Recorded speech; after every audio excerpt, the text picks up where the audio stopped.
Hello, my silly gooses. Welcome back to another video. Welcome if you're new.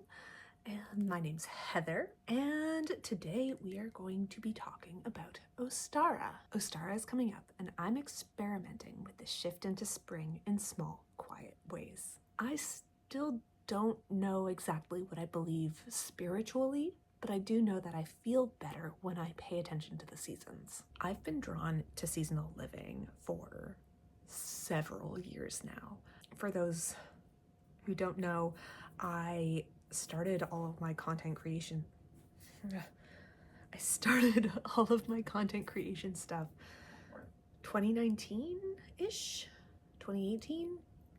I started with being a wine creator, and then I shifted into environmentalism and sustainability, and then I got into the homesteading space, and then I had my daughter, so I started getting sucked into a bunch of certain thought processes. I don't know what I'm allowed to say for algorithm's sake, but I broke out of that, went into books, and now I'm here just kind of doing what I do, whatever it is. But throughout all of this, I have been really drawn to living seasonally and marking the seasons and just enjoying what every phase of the year brings. I'm not trying to be aesthetic or performative.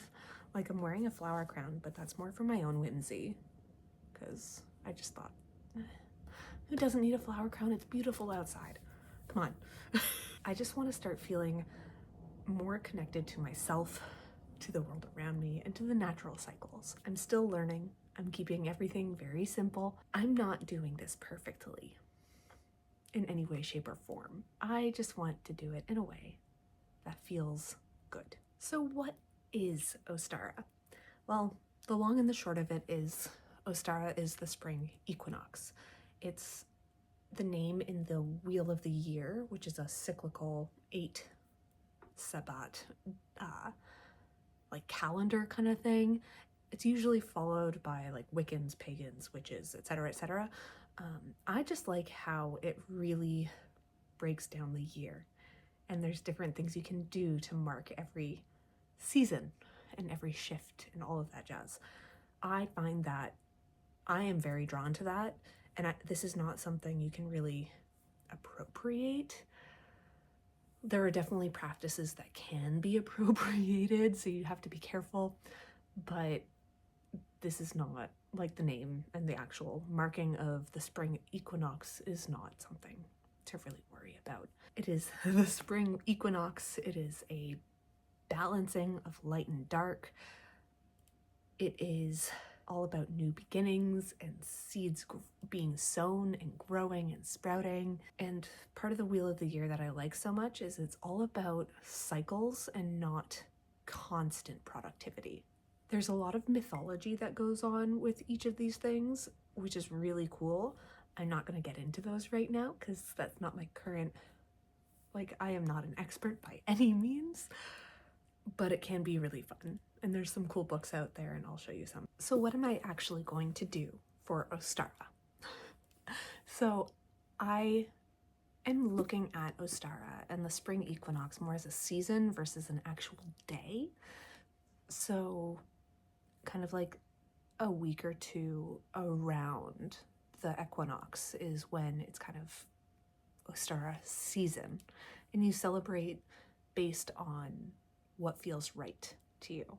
If it doesn't feel right to be doing something where you are on the spring equinox, you can do it your own way. You don't have to do it that one day, or nothing is worth it. So what am I doing? We have a couple crafts planned. Like, I've already made some stuff. I made a felt flower runner just to go over like a mantle or something. We don't have a mantle where we currently are. It's just in front of my TV. But in our new house, we have mantles. So we're gonna need stuff for that. I am gonna paint some wooden eggs. So I love the idea of slowly adding on to things, and wooden eggs, it's something like I can do one, my kid can do one. Soon future kids can do one. My husband can do one, and we can almost add to it throughout the years. I like adding little crafts every year. A lot of the time we focus on doing one craft each. So, and that's what we add to the decor for the season. We will be doing that again. So I'm doing eggs. I don't know what my daughter wants to do. I don't know what my husband wants to do this year, but we'll figure it out. We got time. Other things we can do, and we haven't really decided. I just made a list of things and we're gonna base it off what feels right in the moment. Another thing we can do is bring in some flowers or branches. You can make a simple seasonal meal, because around the spring equinox, depending on where you are, you might be getting some of like the first spring greens, especially if you started seeds indoors and you're planted leafy greens. Those might be getting ready for harvest, so that's really cool. I'm probably gonna light a candle. One of the colors of Ostara, so each of these holidays kind of has their correspondences or things that go with it. Green is one of the colors. I don't know a lot, so again, don't ask me. I will try to find information though if people want to know, but I already had a green beeswax candle, so I'll be lighting that and setting some intentions or like putting something out into the world. This is a season for growth, so journaling and setting intentions for the upcoming growth season is really lovely. It is perfect because a lot of the time you're getting more energy, you're feeling more motivated, and like you're getting out of your winter hibernation. So, this is all crooked. What did she do to her flower crown? Yeah, I know I feel that. I definitely am way more energized and ready to go. I'm not looking to hibernate anymore. I don't want to spend my entire day under blankets on a heating pad. I still do want to spend a lot of the day, but not the whole day. And then some other things you can do is like participate in spring cleaning. Pick one small space in your entire living area and focus on that. Either rearrange or do a deep clean, set a timer for 30 minutes and go through it, whatever works.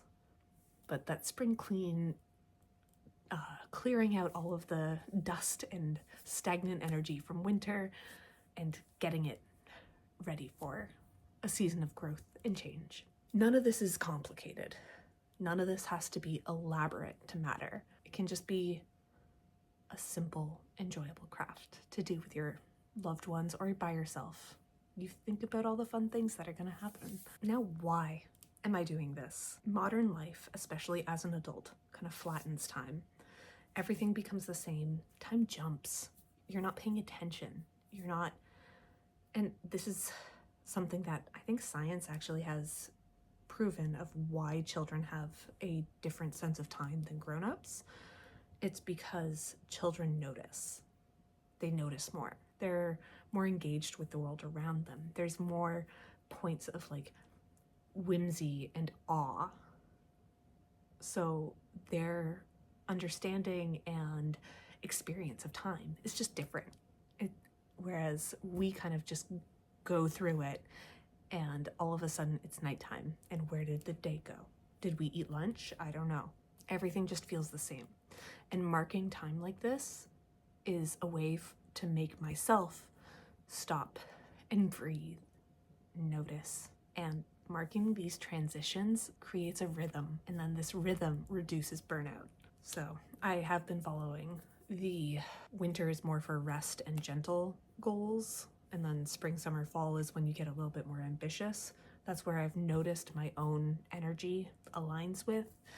I don't have the energy or mental capability to do a lot in winter, but come spring, summer, fall, I am way more focused. I am more joyful to be doing things. I'm less resentful. But as late fall comes along and winter comes in, I become way more resentful toward having to do big, massive tasks. Following these cycles is more sustainable, especially to me and my family, than constant growth. I know there was a study done where they stopped certain trees. I don't remember all the details, but they stopped certain trees from entering their dormancy period and the trees died. So I look at it at the same thing. You need rest every day, but there needs to be seasons of rest or you're gonna burn out and you're not gonna be feeling your best.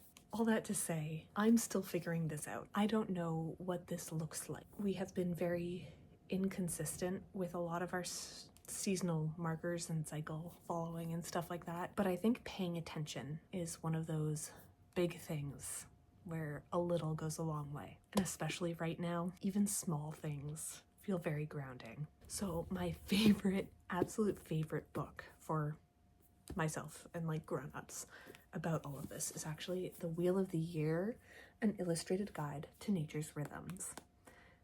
It's beautiful. And it's not like super witchy or anything. It's literally about like celebrations past and present. So it talks about different spring equinox celebrations different cultures had, their activities. There's beautiful, beautiful drawings throughout. Don't want to show you too much. There's a few things, so like plants and animals of the season, things to do, plant your garden, some crafts that would be really fun. But really, it's so cool. It's such a cool book. And then the other books I have are all kids books or things I got for my daughter. She's 5 and a little bit advanced, so we can read some of the Elsie and Puka series. These are really cute stories that follow witch Elsie and her cat Puka, and Puka kind of has more like childish vibes, and Elsie's like the mentor. The books, I think the stories are well written. There's not a lot of illustrations, so really you're just kind of talking to your kid, but they have different activities throughout, lots of stories that embody the different themes of each holiday or Sabbat. And it's kind of done in seasons. So this one has Ostara and Beltane in it, and then there's 3 other books that cover the other 6 seasons. This is a little old for her. We can only get through like maybe half a story at a time before she loses interest. But they're also really useful for me, and I find them very enjoyable. So I'm excited for as she gets older. Next are my 2 favorite kids books that I've found so far. We have the Song of Sabbats series. This one's Ostara. Looks like this. I think it was made and published before AI became rampant. Like you have the Wheel of the Year, you have some really cute illustrations, and these are just like beautiful poems. And usually they have a little bit more of the mythology behind it, which is really cool. And then again, my kid is too young for a lot of this. But they have a whole like worksheet section, which my husband and I have found really cool. There's a glossary for bigger words. Like they use some big words like mirth, fauna, flora, hither, thither, yonder. There's a whole section about the Sabbat. So outside of the poem that dives a little bit more into the mythology, they have some more. There's different things you can do during the season. And then like, if you wanted more of like a worksheet thing for your kid, they have a whole bunch of them. There's also a coloring page that I need to print that out for my kid. She loves coloring. But yeah, these are really fun books, and I think they're like 10 to 15 bucks on Amazon. We have the whole set. We love these. The last one is this, the Wheel of the Year book. We got this on, I think, Moondust Press. I think there's 3 books in this series out now, and I think Beltane is coming out this year. We'll get that one when it comes out. I really enjoy this. There's lots of pictures. Like, look at those end papers. It's so cute. Like, lots of pictures. There's just a couple words. It's all rhyming. Usually there's something about like emotional regulation.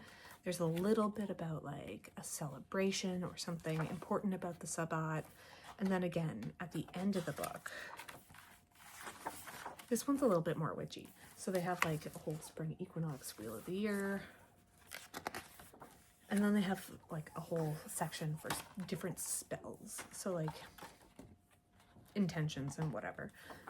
But I still really like these. They're really cute. The art is adorable. There is so much just good stuff in this. And I really enjoy them. I think I'll just keep getting them, even as my kid grows out of these books. I have gotten some other series, and there are some popular series on Amazon. I found they just haven't hit right for my family.